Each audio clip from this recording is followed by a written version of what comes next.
اردو صحافت کی ترویج و اشاعت میں گزشتہ تقریباً 5 دہائی سے اپنی خدمات انجام دے رہے ہیں۔ ایسے ہی اس ملک کے نامور شخصیت میں ایک نام شمس الہدیٰ شمس کا بھی آتا ہے۔ آپ کی آواز 22 ان کے تجربات ناظرین کی خدمت میں پیش کرتا ہے۔ موصوف کس طرح صحافت کی دنیا میں آئے اور آج تک عملی طور پر صحافت کی خدمات انجام دے رہے ہیں، شمس الہدیٰ شمس اس ضمن میں کیا کہتے ہیں، سنیے۔ دیکھیں، ویسے تو میں اس وقت روزنامہ میزائل ایکسپریس کا گروپ ایڈیٹر ہوں، جو دلی اور کرناٹک کے بیدر سے نکلتا ہے، اور میں گورنمنٹ آف انڈیا کے ڈفرینٹ منسٹریز کو کور کرتا ہوں، پارلیمنٹ کے لوک سبھا راجیہ سبھا کو کور کرتا ہوں، کیبنٹ کو کور کرتا ہوں، ریلوے کو، ہوم منسٹری کو، ہیلتھ منسٹری کو، ڈفرینٹ منسٹری کو میں ریگولر کور کرتا ہوں۔ جہاں تک صحافت میں کب آئے تو صحافت سمجھیے میں بچپن سے صحافت سے جڑا ہوں۔ جب میں 12-13 سال کا تھا اور میں ہاسٹل میں پڑھتا تھا، اس وقت ہم 4-6 لڑکے مل کے قلمی پیپر طلوع شہر 15 روزہ کے نام سے نکالتے تھے، بلٹ سائز کے، اس سے قلمی جو 40 پیج کا اس میں تھا، اور اس وقت ہم ریگولر نکال رہے ہیں۔ اس کے بعد جب ہم لکھنؤ ندوے میں آئے تو تعمیرات کے اسسٹنٹ ایڈیٹر رہے، 3 سال اس کو کیا۔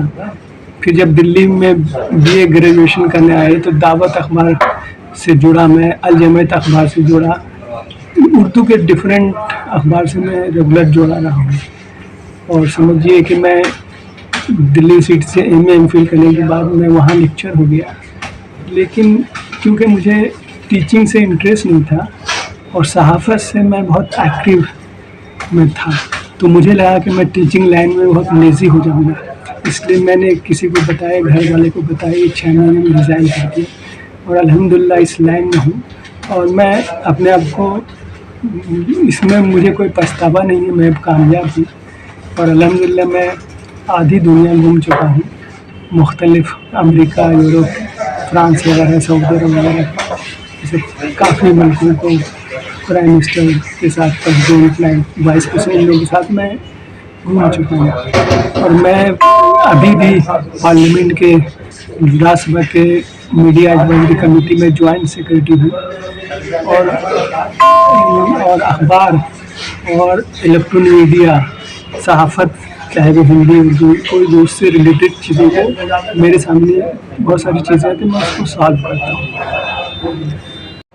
مختلف زبانوں میں اخبارات شائع کیے جاتے ہیں، آپ اردو صحافت کو کہاں پاتے ہیں؟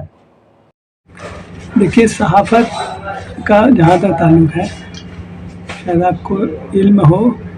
کہ ہندوستان میں سب سے پہلا جو اخبار شروع ہوا وہ اردو کا تھا، اردو کا اخبار شروع ہوا، بعد میں انگلش، ہندی اور ڈفرینٹ لینگویج کے شروع ہوئے۔ جانے جہاں نما اخبار تھا جو پہلا اردو کا بھی اخبار تھا اور ہندوستان کا بھی، اس کے بعد سے سارے ہندی، انگلش یا ڈفرینٹ ریجنل لینگویج میں اخبار شروع ہوئے۔ جہاں تک آج کی بات ہے، آج اردو، ہندی، انگلش کے جو حالات ہیں